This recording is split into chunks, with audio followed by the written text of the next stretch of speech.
Përshëndetje.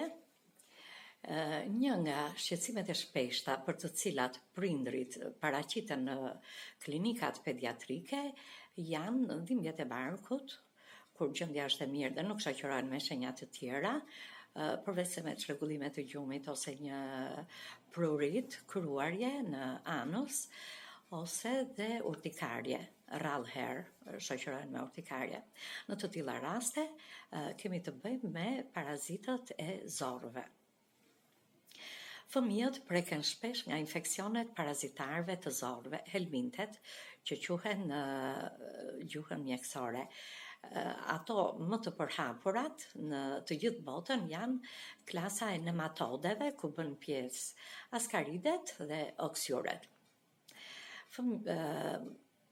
Oksyuret janë krimba të vegjël, afro 1 cm të bardhë, strehohen në zorrën e trash dhe deri në apendit, tek vendi i apendicitit. E theksojmë këtë sepse në bazë të vendosjes ato japin edhe shenjat klinike. Paraziti femër prodhon 15.000 vezë që eliminohen me anë të jashtëqitjes së fëmijës.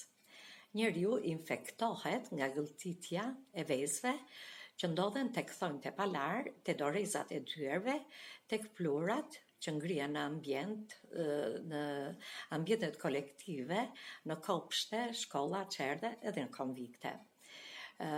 Sepse nga oksyuret preken edhe të rriturit.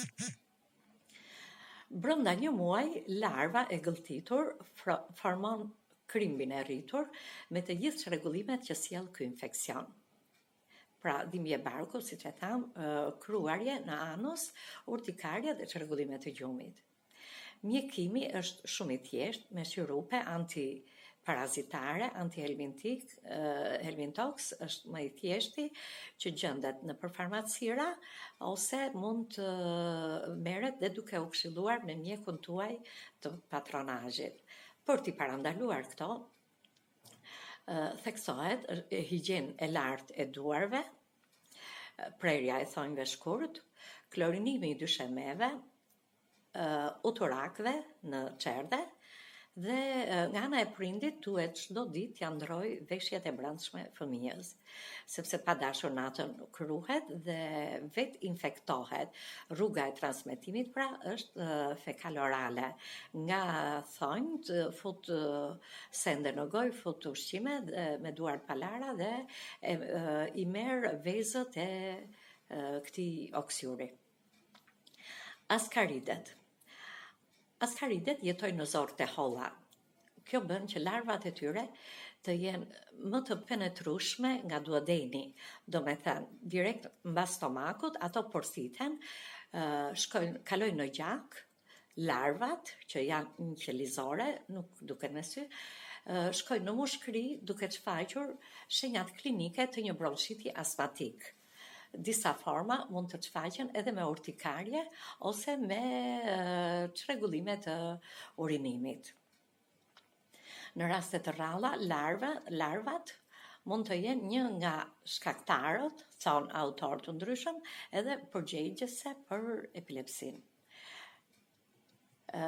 Prandaj është e nevojshme që të jemi të vëmendshëm me fëmijën, qoftë edhe kur jashtëqit, të shikojmë me sy atë çfarë duket dhe t'ja referojmë mjekut të patronazhit. Mjekimi i askarideve bëhet me bendazol, albendazol, sipas shkallës së infektimit. Më të rralla janë infeksionet e klasës së cestodeve, siç është tenja, filariaza, Hymenopletis nana dhe echinococcus schizostomiaza e tjerë.